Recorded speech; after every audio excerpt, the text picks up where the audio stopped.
जय जवान जय किसान जय विज्ञान। आप सभी को इस एजीएस यूट्यूब प्लेटफॉर्म पर स्वागत है। यह जो क्लास हो रही है डेली करेंट अफेयर्स की क्लास हो रही है और इस डेली करेंट अफेयर्स की क्लास में मैं आप लोग को करेंट अफेयर्स के साथ साथ स्टैटिक और जीके जीएस इस तरह बताऊंगा जो कि आपको कमाल और बेहतरीन लगेगी। और यह क्लास उन विद्यार्थियों के लिए जो कि बीपीएससी टीचर, बिहार दरोगा, बिहार एसएससी, जिस एग्जाम में करेंट अफेयर्स और जिस एग्जाम में स्टैटिक पूछे जाएंगे, यह करेंट अफेयर्स की क्लास आप लोग के अमृत क्लास है। क्यों मैं ऐसा बोल रहा हूँ? क्योंकि इस डेली की करेंट अफेयर्स की क्लास में मैं जो आप लोगों को करेंट अफेयर्स के साथ स्टैटिक और जीके जीएस बताऊंगा वो कमाल बेहतरीन होगी। तो स्टार्ट करते हैं आज का पहला करेंट अफेयर्स। तो यदि हम बात करेंगे भैया आज का पहला करेंट अफेयर्स क्या है, लोअर जल विद्युत परियोजना का उद्घाटन हाल ही में कहाँ किया गया है। तो जब हम बात करेंगे लोअर जल विद्युत परियोजना, और यह जो हम लोग का लोअर जल विद्युत परियोजना है इसका उद्घाटन किया गया है असम। याद रखना है असम व अरुणाचल प्रदेश की सीमा पर इसका उद्घाटन कहाँ किया गया है, असम व अरुणाचल। याद रखना है असम व अरुणाचल प्रदेश कि भैया इसका उद्घाटन किया गया है असम व अरुणाचल प्रदेश के सीमा पर। और आगे जब हम बात करेंगे कि यह किस नदी पर बनाया गया है जल विद्युत परियोजना, तो जब हम बात करेंगे भैया लोअर जल विद्युत परियोजना, वह नदी का नाम क्या है, तो वह नदी का नाम मेरे प्यारे क्या देखने को मिलेगा, तो वह नदी का नाम है सुबनसिरी नदी। जिस नदी का नाम क्या है, सुबनसिरी नदी। वह नदी का नाम आप लोग का देखने को मिलेगा, वह नदी का नाम है सुबनसिरी नदी।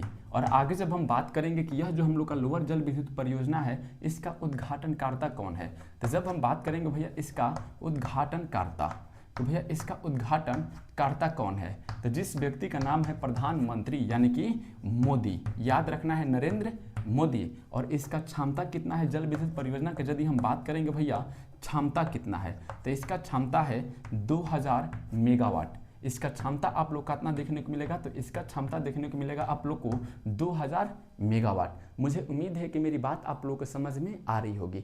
और आगे जब हम बात करेंगे सुबनसिरी नदी के बारे में, किस नदी के बारे में बात किया जाएगा, वह नदी का नाम है सुबनसिरी नदी। और सुबनसिरी नदी से सबसे महत्वपूर्ण सवाल क्या आता है, तो याद रखना है ब्रह्मपुत्र की सबसे लंबी नदी। याद रखना है आप लोग को ब्रह्मपुत्र नदी की सबसे, याद रखना है ब्रह्मपुत्र नदी कि भैया ब्रह्मपुत्र नदी की सबसे सहायक नदी। याद रखना है ब्रह्मपुत्र नदी की सबसे लंबी सहायक नदी, कि ब्रह्मपुत्र नदी की सबसे लंबी सहायक नदी कौन सी है, सबसे लंबी सहायक नदी कि भैया ब्रह्मपुत्र नदी की सबसे लंबी सहायक नदी कौन सी है, तो जिस नदी का नाम आप लोग को देखने को मिलेगा वह नदी का नाम है सुबनसिरी नदी। और यह जो हम लोग का ब्रह्मपुत्र नदी है कहाँ से निकलती है, तो हम बोल सकते हैं मानसरोवर झील से। और अब ब्रह्मपुत्र नदी जब भारत में प्रवेश करती है तो यू टर्न लेकर प्रवेश करती है किस राज्य से, तो वह राज्य का नाम है अरुणाचल प्रदेश। और जब ब्रह्मपुत्र नदी अरुणाचल प्रदेश में प्रवेश करती है तो ब्रह्मपुत्र नदी का नाम होता है दिहांग। आई रिपीट, ब्रह्मपुत्र नदी का नाम क्या होता है, दिहांग। और असम में ब्रह्मपुत्र का नाम होता है ब्रह्मपुत्र। लेकिन यही जो ब्रह्मपुत्र नदी जो है जब बांग्लादेश में जाती है तो इस नदी का नाम बदल जाता है और यह नदी का नाम हो जाता है जमुना नदी। देखो स्वामी एक हमें नदी से सीख मिलनी चाहिए। देखो यहाँ पर क्या सीख देखने को मिल रही है कि भैया ब्रह्मपुत्र नदी का नाम बदल रहा है लेकिन नदी वह है एक ही। समझे, जिस तरह पानी को कोई जल, नीर और कोई वाटर कहता है, ठीक उसी तरह भगवान को कोई राम, कोई रहीम, कोई ईसाई मतलब अन्य नाम से जानते हैं। और यह कथन मेरा नहीं है, यह कथन स्वामी विवेकानंद के गुरु यानी कि परमहंस का है, जो कि बहुत अच्छे बात सिखाते थे। और आगे जब हम बात, भैया किस बात का घमंड करें, धर्म के नाम पे, जात हमारी क्या है, जात के नाम पर हम लोग लड़ते हैं। भागवत गीता में लिखा गया है चातुवर्ण्यम माया सृष्टम गुण कर्म विभागिसा, अर्थात जात का बंटवारा उसके जन्म पे ना उसके कर्म में होना चाहिए। जैसे मैं पढ़ा रहा हूँ तो मेरा जात क्या है, तो मेरा जात है ब्राह्मण। समझे ना, कोई बिजनेस कर रहा है तो उसका जात क्या है, तो उसका जात है वैश्य। कोई लड़ रहा है तो उसका जात क्या है, तो उसका जात है क्षत्रिय। तो हम लोग का जात का बंटवारा जन्म पर कर लेते हैं। ब्राह्मण घरे पैदा हो गया यानी कि वह ब्राह्मण हो गया, भले वो दारू पी रहा है, भले वह कुछ भी कर रहा है, वह क्या कहलाएगा, ब्राह्मण। समझ में आए ना। लेकिन श्री कृष्ण भगवान क्या कहे, तो श्री कृष्ण भगवान कहे चतुर्वर्ण्यम माया सृष्टम गुण कर्म विभागेश। आते हैं अपने टॉपिक पर। क्या आते हैं अपने टॉपिक पर भैया, तो यह जो हम लोग का ब्रह्मपुत्र नदी है, यह ब्रह्मपुत्र नदी के बारे में कुछ जानते हैं कि भैया ब्रह्मपुत्र नदी की कुल लंबाई कितनी है।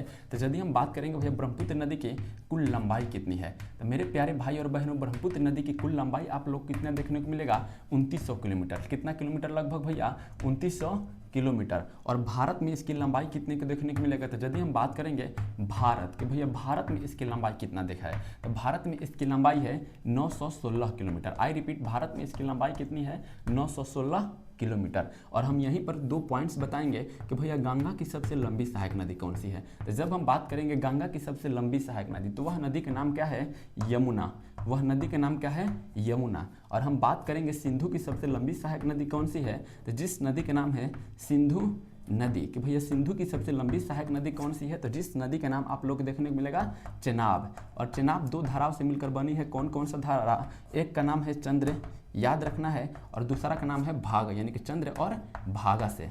तो कुछ जानते हैं अब इसके बारे में, असम के बारे में, कि भैया असम के बारे में आप क्या बताइएगा। तो हम जिस तरह मैं बताया हूं कि यह करंट अफेयर्स की क्लास ना होकर स्टैटिक और जीके जीएस के साथ साथ यह आप लोग को एक बहुत अच्छा करंट अफेयर्स की क्लास लग रही होगी। तो यदि हम बात करेंगे भैया कि यह जो हम लोग का असम राज्य है, असम के बारे में क्या जानेंगे। तो जब हम बात करेंगे भैया असम, कि भैया यह जो हम लोग का असम राज्य है, असम के बारे में क्या जानेंगे। तो असम राज्य के बारे में सबसे पहले जानते हैं यह राज्य का गठन कब होता है। तो जब हम बात करेंगे असम राज्य का गठन कब होता है, 26 जनवरी 1950। याद रखना है असम राज्य का गठन कब होता है, 26 जनवरी 1950 को। और असम की चर्चा किस अनुसूची में है, तो यदि हम बात करेंगे असम की चर्चा किस अनुसूची में है, तो मेरे प्यारे भाई और बहनों असम की चर्चा अनुसूची नंबर 6 में है। और असम की बात करेंगे यहाँ, यह जो हम लोग का असम है, यह इसकी चर्चा किस अनुच्छेद में है। तो अनुच्छेद की जब हम बात करेंगे, अनुच्छेद 371 सब क्लोज बी, अनुच्छेद 371 सब क्लोज बी। और आगे आप लोग बताइए तो अनुच्छेद 371 सब क्लोज ए में किसकी चर्चा है, तो जिस राज्य का नाम है नागालैंड, वह राज्य का नाम आप लोग को प्यारे का देखने को मिलेगा, नागालैंड। और अनुच्छेद 371 सब क्लोज सी में किसकी चर्चा है, तो वह राज्य का नाम है मणिपुर, जिस राज्य का नाम क्या है प्यारे, मणिपुर। और आगे हम बात करेंगे अनुच्छेद 371 सब क्लोज डी, तो जिस राज्य का नाम है आंध्र प्रदेश, वह राज्य का नाम क्या है, आंध्र प्रदेश। और फिर उसके बाद आप लोग को देखने को मिलेगा आंध्र प्रदेश, वह जिस राज्य का नाम है तेलंगाना। याद रखना है आंध्र प्रदेश और तेलंगाना की चर्चा किस आर्टिकल में है, आर्टिकल 371 सब क्लोज डी। और आगे जब हम बात करेंगे अनुच्छेद 371 सब क्लोज एफ में किसकी चर्चा है, तो जिस राज्य का नाम है सिक्किम, वह राज्य का नाम आप लोग का देखने को मिलेगा सिक्किम। और क्या आप लोग जानते हो अनुच्छेद 371 सब क्लोज जी में किसकी चर्चा है, तो जिस राज्य का नाम है मिजोरम, वह राज्य के प्यारे नाम का देखने को मिलेगा मिजोरम।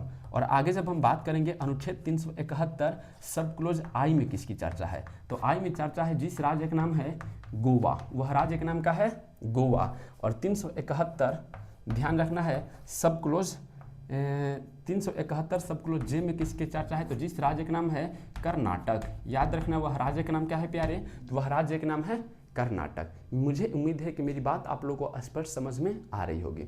और आगे जब हम बात करेंगे असम के बारे में कि भैया असम के वर्तमान मुख्यमंत्री यानी कि सीएम कौन है, तो जब हम बात करेंगे असम के वर्तमान मुख्यमंत्री यानी कि वर्तमान मुख्यमंत्री कौन है, जिस व्यक्ति का नाम है हेमंत बिस्व शर्मा। जिस व्यक्ति का नाम प्यारे का देखने को मिलेगा हेमंत बिस्व शर्मा। याद रखना हेमंत बिस्व शर्मा, जिस व्यक्ति का नाम क्या है हेमंत बिस्व शर्मा। क्या इतने से मेरी बात स्पष्ट समझ में आ रही है? मुझे उम्मीद है कि मेरी बात आप लोगों को स्पष्ट समझ में आ रही होगी। और असम में एक राष्ट्रीय उद्यान है, जिस राष्ट्रीय उद्यान का नाम है काजीरंगा राष्ट्रीय उद्यान। और यह जो काजीरंगा राष्ट्रीय उद्यान किस जानवर के लिए प्रसिद्ध है, तो आप लोग भली भांति परिचित होंगे, जिस जानवर का नाम होगा गेंडा, जो कि मैंने आप लोग को पिछले करंट अफेयर्स की क्लास में बता चुका हूँ कि भैया यहाँ पर एक राष्ट्रीय उद्यान है, जिस राष्ट्रीय उद्यान का नाम क्या है प्यारे, तो जिस राष्ट्रीय जगह नहीं है तो याद रखना है यहाँ पर एक राष्ट्रीय उद्यान है कंचनजंगा राष्ट्रीय उद्यान, कंचनजंगा। कि भैया कंचनजंगा नेशनल पार्क किस राज्य में है, तो वह राज्य का नाम है असम। और यह किसके लिए प्रसिद्ध है, एक सींग वाला गेंडा के लिए। किसके लिए प्रसिद्ध है, एक सींग वाला गेंडा के लिए। और मैंने आप लोगों को लगभग कल करंट अफेयर्स की क्लास में बताया था, भारत में एकमात्र तैरता हुआ राष्ट्रीय उद्यान कौन सा है। वह भारत में ना बल्कि पूरे विश्व में है, एकमात्र तैरता हुआ राष्ट्रीय उद्यान कौन सा है, क्या आप लोग बता सकते हो? जिस राष्ट्रीय उद्यान का नाम है केबुल लमजाओ राष्ट्रीय उद्यान। और यह किस झील पर है, तो वह झील का नाम है लोकटक झील। और किस राज्य में है, तो वह राज्य का नाम है मणिपुर। और मणिपुर की चर्चा किस आर्टिकल में है, आर्टिकल 371 सब क्लोज सी में। और यह जो केबुल लमजाओ राष्ट्रीय उद्यान है किस जानवर के लिए प्रसिद्ध था मेरे प्यारे, तो वह जानवर का नाम क्या था, संघाई हिरण, जो कि मैंने आप लोगों को पिछले करंट अफेयर्स की क्लास में बता चुका हूँ। क्या आप लोगों की क्लास ये अच्छी लग रही है? जहाँ तक मुझे उम्मीद है कि यह क्लास आप लोगों को अच्छी लग रही होगी। तो चलिए बात करते हैं अगला करेंट अफेयर्स, और अगले करेंट अफेयर्स को बढ़ने से पहले यह आप लोग इसको स्क्रीनशॉट ले लीजिए, और इसी तरह जिस तरह मैं नोट्स बना रहा हूँ ठीक उसी तरह आप लोग भी अपने कॉपी पर नोट्स बनाते रहिएगा। और अरुणाचल प्रदेश की यदि हम बात करेंगे तो भैया अरुणाचल प्रदेश की चर्चा किस आर्टिकल में है? तो इसकी चर्चा अनुच्छेद 371 सब क्लोज एच में है। और इसे किस संविधान संशोधन के द्वारा भारत का राज्य बनाया गया था? तो 55वां संविधान संशोधन। याद रखना है कौन सा संविधान संशोधन? 55वां संविधान संशोधन। मुझे उम्मीद है कि मेरी बात आप लोग को स्पष्ट समझ में आई होगी।